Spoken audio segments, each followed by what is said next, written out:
Bonjour amis, je veux vous parler de la voiture Toyota Celica. La dernière génération de la Toyota Celica ne fait plus autant d'impression que sa devancière, que l'on juge à travers le prisme de ses succès en rallye et de solutions telles que les moteurs turbo et la transmission intégrale. Aujourd'hui, vous pouvez acheter ce modèle à très bas prix et profiter de bonnes performances et d'une excellente maniabilité. La Toyota Celica 7, contrairement aux apparences, peut faire bonne impression. La suspension est un système de jambes de force McPherson sur l'essieu avant et des doubles bras transversaux sur l'essieu arrière. Ils sont responsables d'une excellente maniabilité. La conception a été en partie transférée de la 26. La Celica perd rarement de l'adhérence et il est difficile de lui trouver des défauts dans ce domaine. Même le confort de conduite est bon pour une voiture de sport. Le système de freinage efficace mérite d'être salué. La carrosserie basse est idéale pour 2 passagers adultes. Alors qu'il y a beaucoup d'espace à l'avant, vous êtes assis bas et confortablement, à l'arrière il n'y a que 2, appelons-les, sièges d'urgence sur lesquels vous pouvez jeter des bagages légers. Moteur. La Celica était propulsée exclusivement par des moteurs atmosphériques de 1,8 litres. Le moteur de base avec le code 1ZZFE développe 143 chevaux et 170 Nm. Il permet d'atteindre 100 km/h en un peu plus de 8 secondes. Les données d'usine indiquent un temps de 8,7 secondes. La deuxième version de ce moteur, désignée 2ZZGE, développe 192 chevaux à haut régime, 7800 TR, min, et le couple est passé à 180 Nm. Grâce à de meilleurs paramètres dans le sprint à 100 km/h, la Celica plus puissante prend 1,5 secondes de plus. Les voitures équipées de ce moteur étaient marquées TS. Contrairement aux apparences, il s'agit de 2 structures différentes avec des capacités légèrement différentes. Dans le système de distribution de ce moteur plus puissant, en plus de réguler les phases d'ouverture des soupapes, leurs levées sont également réglables, ce qui complique encore plus la conception du moteur. Cela permet au moteur d'atteindre des régimes allant jusqu'à 8200 TR, min, avec des caractéristiques rappelant les moteurs de course. On pourrait dire que la Celica TS ne prend vie qu'une fois dépassé les 6000 TR, min. Qu'est-ce qui ne va pas dans Celica ? Continuons avec le sujet des moteurs. L'unité la plus faible est un bon choix pour les personnes qui ne se soucient pas autant des performances que de l'apparence, mais qui apprécient un fonctionnement sans problème et des coûts faibles. L'accélération est très bonne, il ne devrait donc pas se plaindre. La consommation de carburant est d'environ 8 à 9 litres, 100 km. Le moteur a été installé sous le capot de nombreux modèles populaires, notamment l'A26 et le RAV4. Il est connu pour sa consommation excessive d'huile après environ 200 000 km. Kilomètres de kilométrage, mais c'est réparable. Le remplacement des segments de piston et des joints de soupape aide généralement. Le moteur ne demande pas grand-chose, mais il vaut la peine de changer l'huile tous les 10 000 km.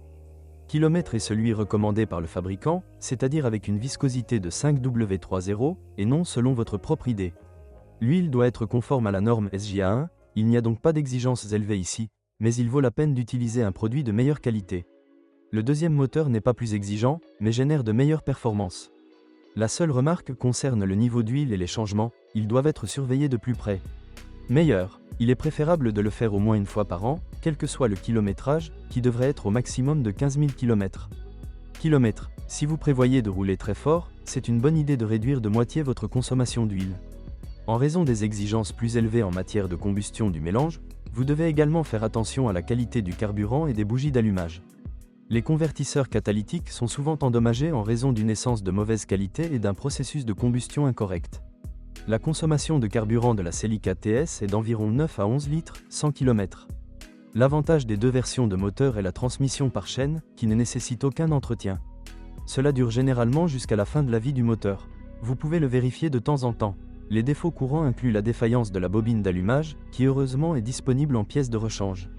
Il existe quelques inquiétudes quant à la durabilité des boîtes de vitesse, mais en général, elles ne tombent pas en panne lorsqu'elles ne sont pas trop malmenées par les conducteurs. Surtout dans la version TS, les utilisateurs qui utilisent des régimes élevés bénéficient également de rapports de démultiplication faibles. Cela a un impact sur la transmission, il convient donc de penser à changer l'huile au moins une fois tous les 40 000 km. Kilomètres, la suspension peut également être évoquée avec seulement des superlatifs dans le contexte de la durabilité.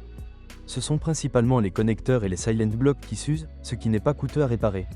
Un essieu avant droit n'engendre pas de coûts élevés. Le multibras arrière dure très longtemps avant qu'une réparation majeure ne soit nécessaire. Seuls les freins sont sujets à une usure plus rapide lors d'une conduite dynamique, mais ils vous récompensent par une efficacité très élevée. Il vaut la peine d'expérimenter différents mélanges de blocs en fonction de vos besoins. Malheureusement, la qualité de fabrication de l'ensemble du véhicule soulève quelques doutes quant à savoir si trop d'économies ont été réalisées lors de la production. La peinture fine n'est pas très résistante aux rayures et aux éclats, Il peut donc être difficile de trouver un modèle en parfait état de carrosserie.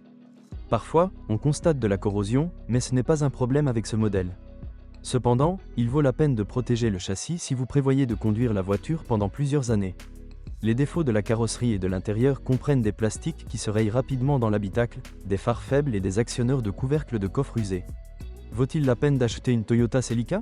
À notre avis, oui, à condition que vous aimiez le look et les fonctionnalités de la voiture. C'est une machine fiable qui peut surprendre par ses performances et sa maniabilité phénoménale, exigeant peu de l'utilisateur. La dernière Celica était techniquement aussi bonne que les précédentes. C'est également l'une des meilleures propositions dans le segment des coupés sportifs à traction avant de cette période. Merci de m'écouter, n'oubliez pas de vous abonner à la chaîne et de noter ma vidéo. Si vous connaissez des problèmes avec cette voiture que je n'ai pas mentionnée, assurez-vous de les publier dans les commentaires.